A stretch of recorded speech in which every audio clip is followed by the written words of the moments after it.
In 1992, a German forensic team makes an extraordinary discovery. Inside 7 3,000-year-old Egyptian mummies, they find what appears to be evidence of a drug not present in Egypt until the late 19th century. Cocaine. Outrageous hoax? Or is the impossible true?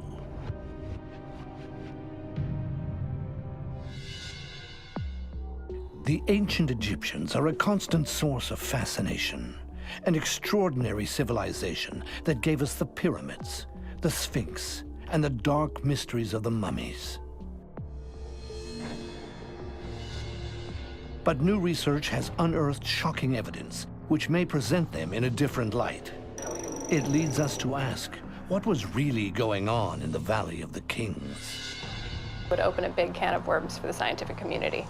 The recent advances in forensic science have enabled us to dig deeper into our past than ever before. But what could it tell us about the lives of people who lived 3,000 years ago?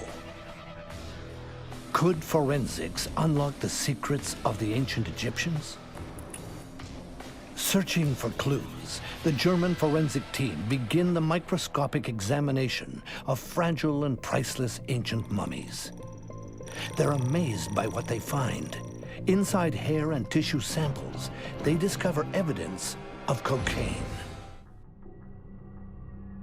But how did it get there? The mystery begins with the cocoa plant, from which cocaine derives. Found only in South America, the plant is not native to Africa. So how did South American cocaine get into Egyptian mummies? Bernard Ortiz del Montellano is a medical anthropologist. Like many in the academic community, he questioned the findings. I was very skeptical and knew I would have to look at the original literature and do some research myself. Anthropologist Charlene Klingman is also baffled. The idea of it appearing in ancient Egyptian mummies is surprising. Examining the Egyptian and South American cultures might help solve this bizarre mystery. Could there be a connection? Both civilizations built pyramids, and both mummified their dead. The Egyptians used salts and resins, while the natives of Peru allowed their mummies to dry naturally. But were the Peruvians using cocaine 3,000 years ago? Larry Cartmill is a forensic pathologist. He has tested several mummies from Peru. The first few we tested were all negative, but then out of the 8 samples, number 5 we tested was positive. We had no idea that cocaine metabolite would last 1,000 years, and later on we found it actually, our oldest one we've had is 3,000 years old. Cocaine is a very good local anesthetic and it's a good pain reliever, so they could have used it for medicinal purposes as well. Evidence of cocaine in Peruvian and Egyptian mummies poses an intriguing question. Did the cultures actually interact? Could the Egyptians have traveled to Peru? If someone could prove the theory of transatlantic travel and back it up with a significant amount of evidence, it would open a big can of worms for the scientific community. Could the Egyptians have made the perilous Atlantic crossing before Columbus? Many before him perished attempting the same journey. Traveling 7,000 miles across open ocean required knowledge of the currents, winds, and stars. 3,000 years before Columbus, the ancient Egyptians were one of the most technologically advanced civilizations of their time. But did they possess the knowledge to cross a vast sea? Using the Nile River as a vehicle for trade throughout Africa was one thing. However, extending that, the possibility of going all the way across the Atlantic to a whole nother culture and making contact, that would be a monumental achievement. The ancient Egyptians built most of their boats out of papyrus, a reed-like plant. Due to the boat's small size, primitive sails, and rigging, it is highly unlikely a vessel like this could survive a voyage to South America and back. It just doesn't seem possible. It would be an amazing, amazing feat. But even if the Egyptians had the technology to make the crossing, there is another problem with the theory. There's no trace of the ancient Egyptians in South America at that time, and no artifacts from South America have ever been found in ancient Egyptian sites.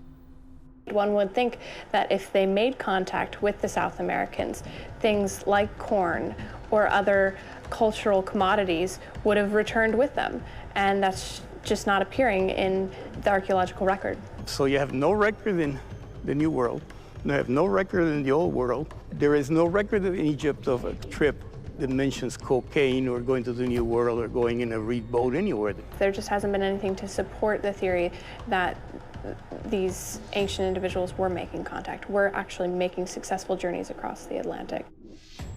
So if there was no way for cocaine to have crossed the ocean, why was it found in Egyptian mummies? Could have been a lab contamination, it could have been a transfer contamination. Any number of the mummies that you would see in a museum today have traveled beyond getting buried in their tombs. And there's plenty of opportunities for a contamination to occur. If the mummies were contaminated, how did it happen? The 15th to 18th centuries were a golden age in European exploration. The rediscovery of lost and ancient civilizations captured the public's imagination. The idea of ancient Egypt was a sensation. It was as popular as our blockbuster films today. For the European elite, owning an Egyptian mummy was a must-have status symbol. A lot of the ancient Egyptian collections that are out there have been housed in people's homes throughout the years.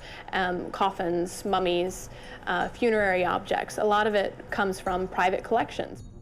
In those days, rich people and nobles and kings had collections of all kinds of things. The archaeological methods of the time were very unsophisticated, often allowing modern debris to become trapped next to the mummified remains. By the late part of the 1800s, cocaine was introduced into Europe and commonly used as a medicine. Is it possible these mummies somehow became contaminated? It's a conceivable situation. Conceivable, but probably impossible. The evidence of cocaine found by the forensic team had been ingested into the body through eating or inhalation.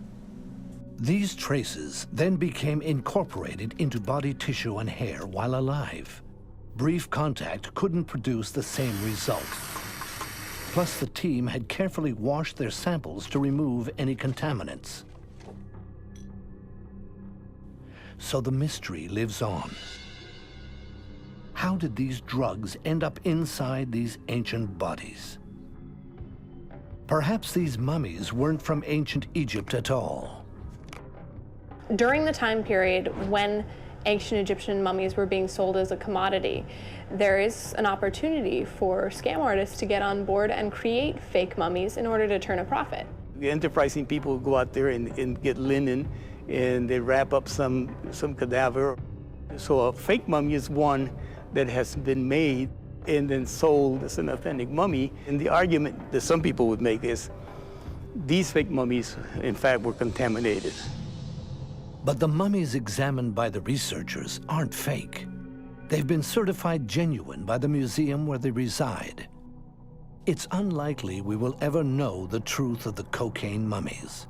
The researchers have never let anyone else test their samples, and evidence of cocaine in other Egyptian mummies is yet to be found. At the end of the day, the scientific community is left with a lot of open-ended questions. There's a lot of things that have yet to be answered. For now, this is all we've got. Weird, or what?